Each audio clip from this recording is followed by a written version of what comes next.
BNP যে পরিকল্পনা নিয়েছে এই পরিকল্পনায় বাংলাদেশের উন্নয়নের সুফল প্রত্যেকটি নাগরিকের কাছে আমরা পৌঁছাতে হবে। একেবারে গ্রামের কামার কুমার থেকে, চাষি থেকে, শিক্ষক শিক্ষার্থী থেকে, পুরুষ মহিলা শিশু থেকে, পাহাড় সমতলের সকলকে মাথায় রেখে সকলের কাছে ডেলিভার করতে হবে। এই ডেলিভারিটা সহজ কাজ নয় সরকারের পক্ষে।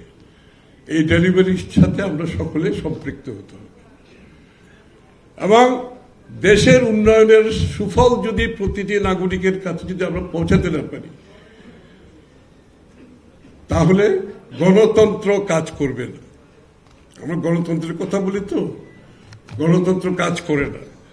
গণতন্ত্র তখনই কাজ করে যখন রাজনীতির সাথে সাথে উন্নয়ন, অর্থনীতির সুফল বাংলাদেশের প্রত্যেকটি মানুষের ঘরে ঘরে যেতে হবে, তখন গণতন্ত্র কাজ করবে।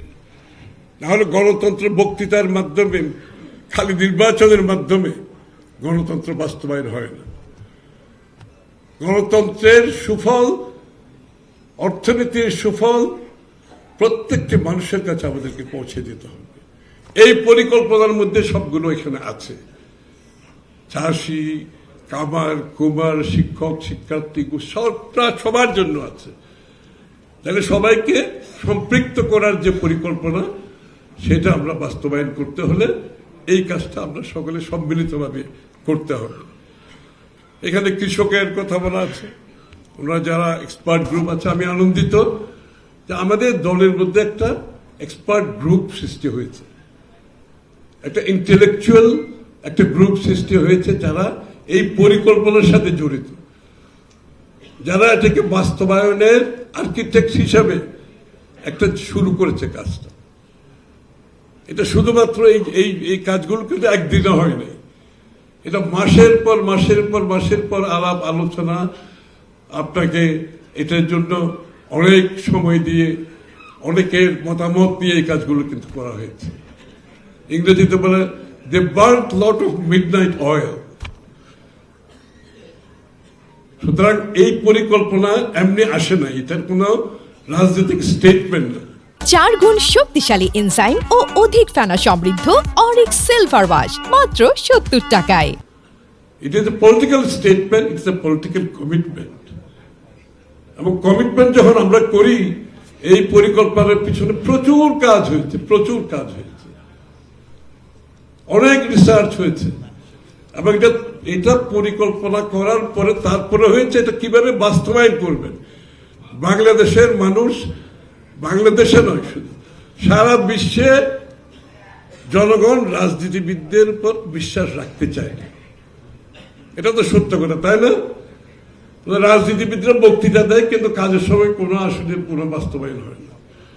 এই জন্য এই প্রকল্পগুলো বাস্তবায়নের জন্য পরিপূর্ণভাবে কাজ সমাপ্তি হয়েছে। আমি আপনাদেরকে আশ্বস্ত করতে চাই, এগুলো বাস্তবায়নের জন্য পরিপূর্ণভাবে আমরা সমাধান নিয়ে এসেছি এবং কিভাবে বাস্তবায়ন হবে, কোন প্রক্রিয়ায় বাস্তবায়ন হবে, কতদিনে বাস্তবায়ন হবে, টাকার উৎস থেকে আসবে, কত ইনভেস্টমেন্ট হবে, কত বিনিয়োগ হবে, সবকিছু সমাধান করে আপনাদের সামনে এটা আনা হয়েছে, জাতির সামনে এটা আনা হয়েছে।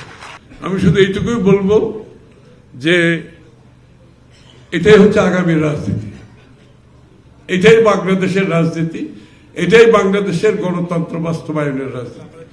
এটা জিয়াউর রহমান সাহেবের রাজনীতি, এটা বেগম খালেদা জিয়ার রাজনীতি, এটা তারেক রহমান সাহেবের রাজনীতি। দেশ গড়া হচ্ছে প্রধান দায়িত্ব। গণতন্ত্র হচ্ছে একটা প্রক্রিয়া, গণতন্ত্র হচ্ছে প্রক্রিয়া, কিন্তু দেশ গড়া হচ্ছে প্রথম। এই প্রক্রিয়াটা ব্যবহার করা হচ্ছে দেশ গড়ার জন্য। সুতরাং আমরা যদি এটা করতে না পারি, গণতন্ত্র কোনো কাজে আসবে না এবং গণতন্ত্র টিকেও থাকবে না। বারবার যারা ষড়যন্ত্রকারী তারা গণতন্ত্রকে ধ্বংস করে দেবে, এটা আমাদের মাথায় রাখতে হবে। এটাই বাংলাদেশের মানুষের মনোজগতে পরিবর্তনের উত্তর।